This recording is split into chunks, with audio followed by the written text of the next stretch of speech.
Howdy partners. Been muddy and grey. Muddy and grey. Muddy. Grey and muddy. Grey and murky. But today the sun's come out and all the autumn colours are out in full power. So we'll just go for a little ride and have a little chat. You forget what it's like when the sun comes out again. All the colour saturations. The slider goes up to 10.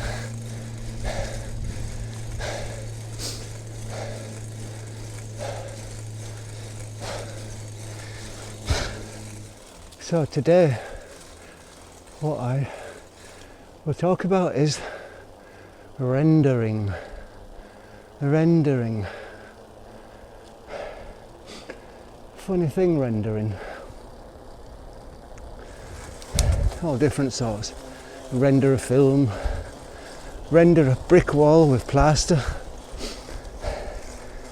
and then you got a rough looking brick wall, and then it's all covered with nice smooth white plaster, and it looks beautiful and you love it. But if you just saw the rough knocked together brick wall, it would not give you such feelings of beauty, perhaps. And see little chapels in Italy, and you look at them and think, wow, look at the work on that. And then you look at the back of the chapel and you see it's just really cheap bricks, all slapdash wall made, and then nice fancy plaster to render it all, make it look something. Just like a Hollywood set, really. Your Western street, all perfectly rendered on the front, and then at the back you realise it's just lats and pieces of plywood, all painted, all rendered. And it seems like so much stuff in life is based on this rendering things. I'll give an example. Everyone's got the favourite car. Maybe it's a Jaguar, E-Type Jag, or Rolls Royce, any sort of car. But if you take the chassis off, if you take the shell off the chassis, and then you're left with 4 wheels, 5 wheels, 4 wheels, one at each corner, and a steering wheel sticking out of this little metal chassis with 4 wheels on, and they all look the same really, because that's all basically what a car is. It's just a real simple, it's like a buggy with 4 wheels, and it's no more advanced than a Roman cart really. But we fall in love with the sleek forms of the E-Type Jag or the Ferrari, and it's just the body that we fall in love with. A shell that's been rendered to a streamlined, dynamic, fast-looking shape. But basically it's just hiding the primitive bogey.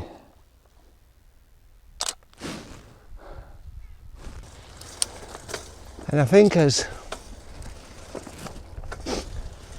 advertising gets more prevalent and commercialism perhaps, there's more and more rendering. Give an example. We buy some food in the supermarket. You buy some biscuits, maybe 7 or 10 biscuits in a packet, and what's that? A handful of flour, sugar, a bit of fat, and a bit of cocoa. Okay, there's your ingredients. That's what the thing is actually. And then you get your inner packaging. You've got your little plastic bag in there, maybe embossed with the name of the biscuit company. And then the little plastic bag is inside a paper box, cardboard box, with a load of expensive graphic designed illustrations on there. And there's your biscuit rendered. And it's quite far away from the actual biscuit. We're buying the idea of a biscuit, the image of a biscuit. And that's what we pay the money for. Let me think about another one. Let's think about women. Yeah, women, kind of, these days, sound like an old man. It's always been the same, but it's more concentrated now in a way. You've got your kind of, that look at all the women have today. It's big pouty lips, the blonde Hollywood style, long hair, thick makeup, and they all want to look like the film star that they want to emulate, and it's hard to tell them apart really.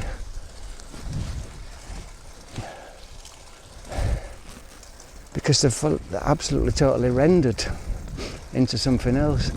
And if you took, say, a bunch of these girls who are got all this makeup on and rendered up to go out on a Saturday night, and then you put them all in a shower and give them a good wash and pull their hair back into a bun at the back, you wouldn't recognise them because they've been changed from something else to something else.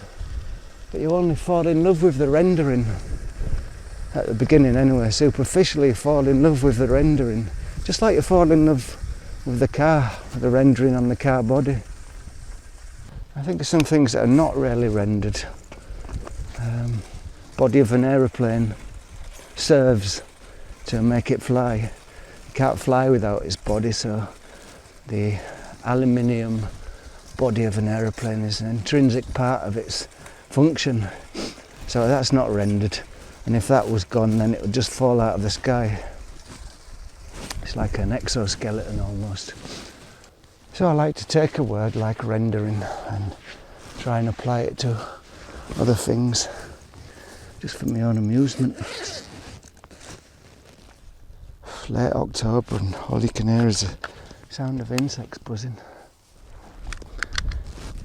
So all the films that kids watch these days, all the CGI films, all the films we watch with special effects, it's all rendered onto those wireframes, and once again we're back in the full world of the rendering. So is there anything that isn't rendered that we still love? Even bodies are rendered, aren't they? It's like no one could fall in love with a sack of tripes and meat, and we've got this skin on our bodies to make us palatable to each other. Otherwise we'd scare each other looking like zombies. So there we're rendered, even our bodies are rendered. Is there anything that's not rendered? Can you think of anything that's not rendered? Perhaps flowers are not rendered. If you look at the petal of a flower, look at one of these petals, it's not just the surface that's got that little thing on it, is it? It's the whole thing, the whole petal throughout. So that's not rendered. So maybe that's one reason why flowers are beautiful, because you know it's not fake. You know it's not just something painted on the outside like a gilded lily. It's not, it's the real deal. So we've got one thing that's not rendered, it's got its own truth, and that's a flower. So I guess the ultimate kind of rendering is, it's almost a form of lying if you think about it, because like I was saying about the rendered wall of the beautiful chapel in Italy somewhere, and it's just a pile of cheap bricks with some nice plaster work on it. I think you could say rendering it's a bit fraudulent. It's a bit of a lie. It's you know, the bogie of a car with its four wheels and the steering wheel sticking out, it's an ugly thing, but render a nice sleek body on it and it's a thing of beauty, but it's still that idiot looking bogie with a wheel sticking out of it. And so it's a kind of a lie, and it's one of those lies that we have to comfort ourselves.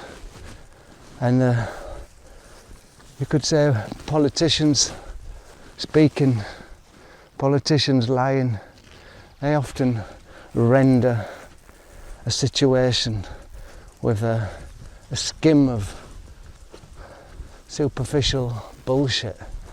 Instead of using plaster, they just skim it with bullshit and make us believe in something that's not really true, or make us see something how they want us to see it. I think this rendering talk is taking us into the realms of Plato and eternal verities.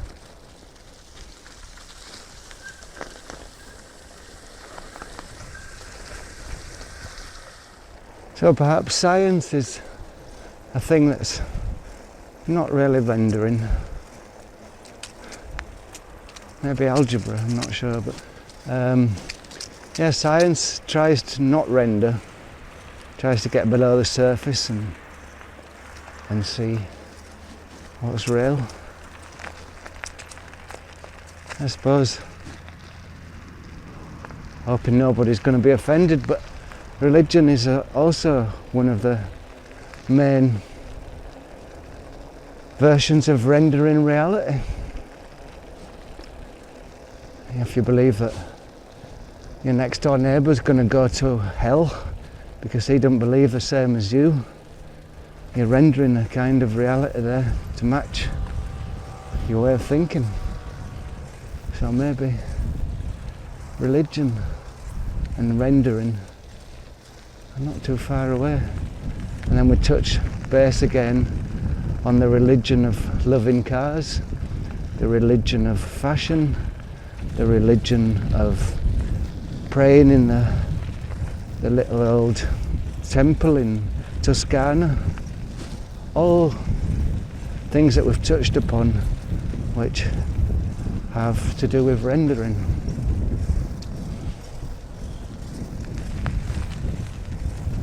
Render. I have to look that up in the dictionary and see how it's etymologically based.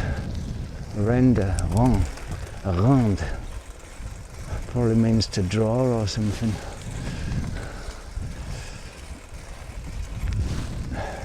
And I think we quite possibly need a lot of that rendering.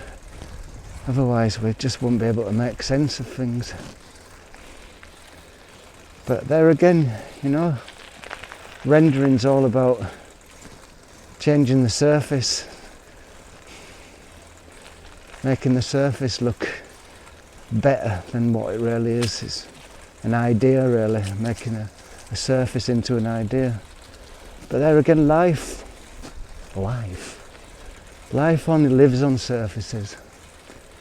You know, you get your steak and it's all covered in bacteria, but only on the surface, not usually in the middle.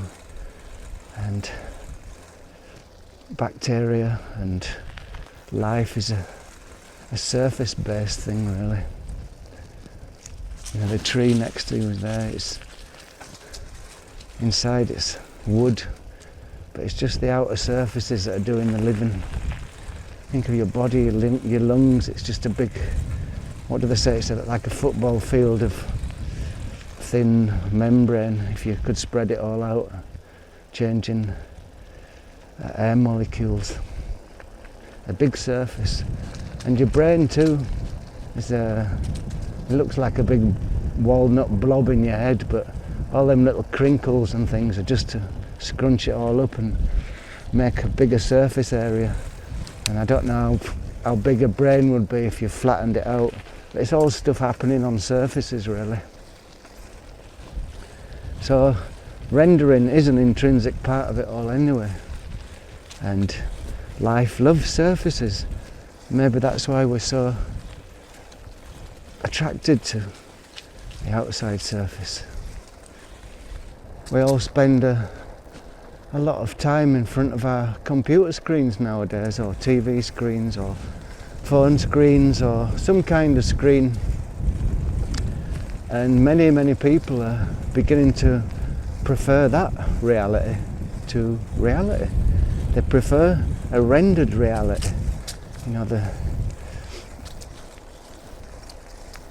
even the best quality film, video, whatever you want to call it, doesn't look anything like reality. It's still a picture and a little square rendered of reality. And I guess music's not really rendered, is it? Music's intrinsic with itself. You can't make a shell of music.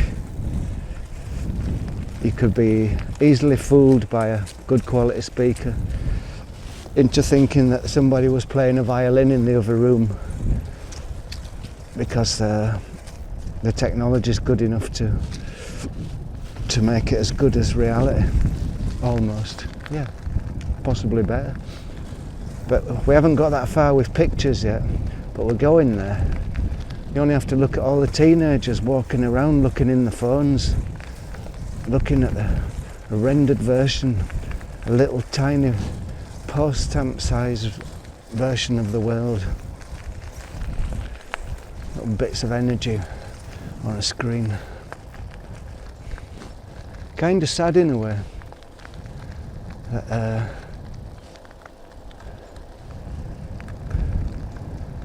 It's like being scared of the outside world, being scared of this big reality that's in front of you now. You know, ironically, you're watching it on a screen now, and it's getting picked up by this little electronic camera, exactly what I'm talking about. And it's better than nothing. But or on a dark evening when you're sitting at home and it's cold and dark outside, it's perhaps nicer to look at some nice, bright, colourful pictures. But even when you're out in the sun and it's a lovely day like this, and then you're walking along looking at your iPhone or your tablet, at your little screen of reality, a facsimile of reality, I think that's a bit saddening, really. And I don't know, maybe it's not good for minds.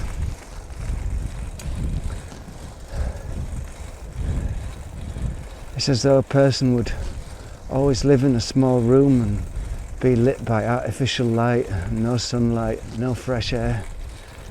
It's like a prison in a way. You render your own prison around you.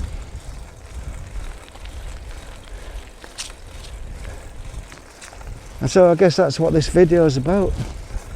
Rendering, and how to smash off the rendering and have a look behind it and see what's there.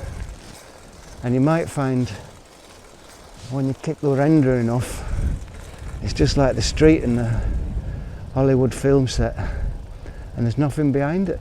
It's just plywood, little thin cheap bits of wood.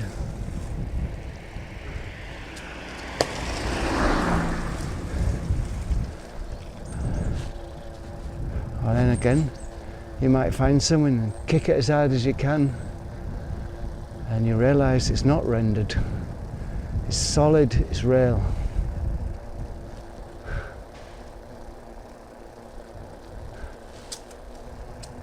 Maybe this whole reality is just a rendering, you know. I don't know. I think we've gone far enough with rendering, but anybody who's got any thoughts on rendering and how rendering could be used to try and explain a bigger picture, look forward to your comments. Have a great day.